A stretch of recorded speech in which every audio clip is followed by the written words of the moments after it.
It is a particular distressing part of Scripture we have just heard, but it is necessary for us to think about this part of Scripture on Good Friday. I'm asking you to put yourselves in the shoes of Jesus' disciples and followers. It was the time of Passover, and most people did make the trip to Jerusalem to celebrate the nation's rescue by God that many years ago from Egypt. The mood was actually one of excitement. It was to be an event with festivities, meals, and catching up with family and friends. It was the event of the year in the Jewish calendar.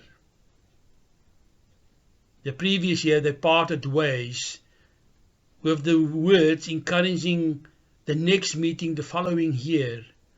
Next year, Jerusalem again. The city was thusly abuzz with preparations for Passover celebrations. There was, however, another event taking place in Jerusalem at that specific time with a totally different mood. This mood was the mood the disciples were in.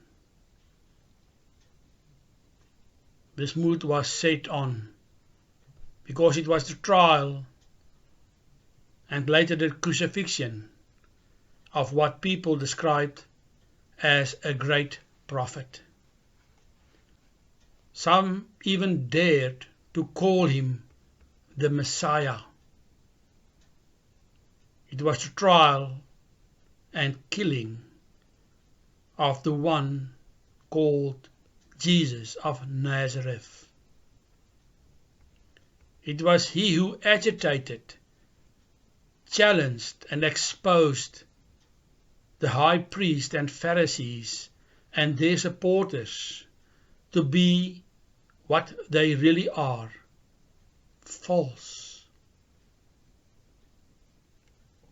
When Jesus was handed over, although being cleared of all charges against him by Pilate, he was put to death by crucifixion. And at that moment, when he died, the world of his disciples and followers came tumbling down. A total different background, the one that is playing out in Jerusalem. Imagine for one moment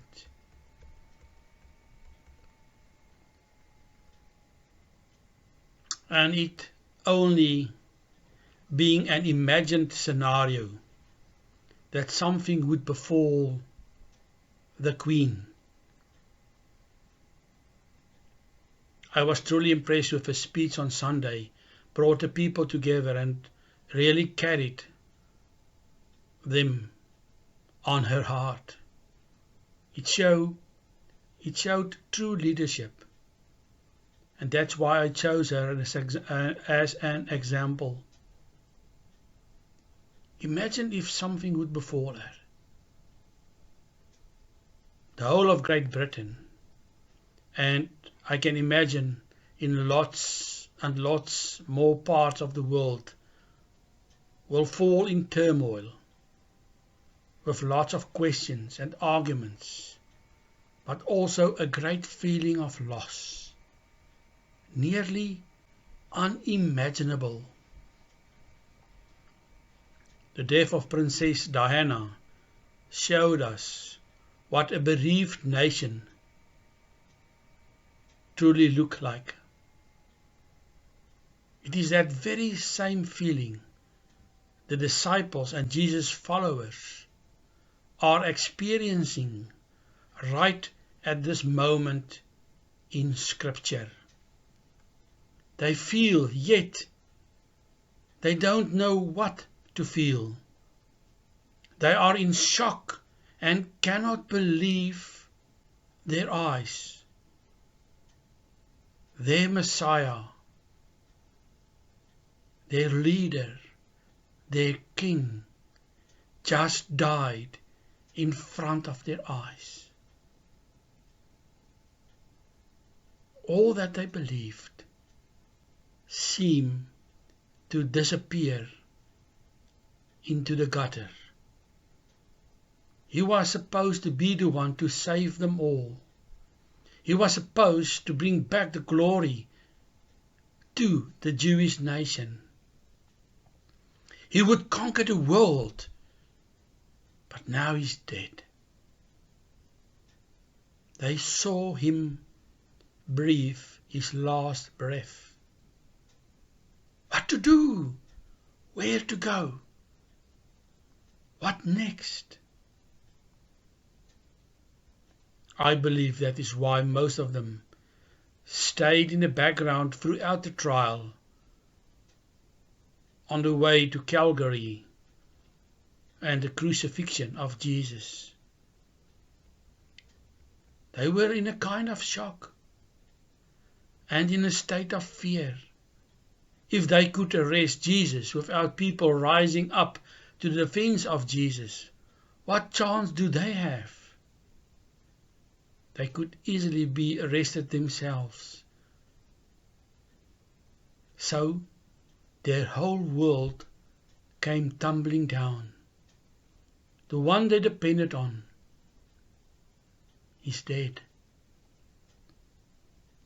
They ran away and hid from the authorities in different parts of Jerusalem. Just take a breather at this moment. As I asked you in the beginning, put yourself in the disciples' shoes. Close your eyes and imagine the scene of the crucifixion playing out in front of your very own eyes. The crying of the women standing round the hilltop, the commands being barked out by the officer of the Roman soldiers, the sound of the hammer hitting the nails, the words spoken by Jesus all around him, and then the last word by Jesus. It has been fulfilled. And then silence. 1,000 words, images, and everything else flashing through your brain, but with one repeating word and image. He is dead. What to do? Could I have done more to save him? Why didn't he save himself? He did it with Lazarus.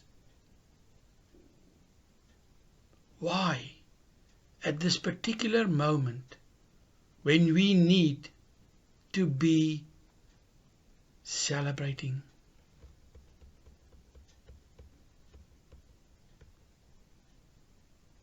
Just think about it. But then, when it seems that all has been said and done, something is happening. The earth starts to tremble. The buildings are shaking. The curtain between the holy and utmost holy rips in two. The graves open up and the dead rejoins the living.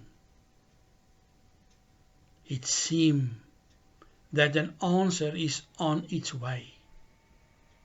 It is being introduced by heaven and earth. Something's happening. But what? Dare we believe? That last thought is the one what the disciples are left with for 3 days. Come and join us again on Easter Sunday to discover the answer. Amen. Our hymn is 356, and it will guide us on the way to this answer of Easter Sunday. Meekness and majesty. Let us sing with one another.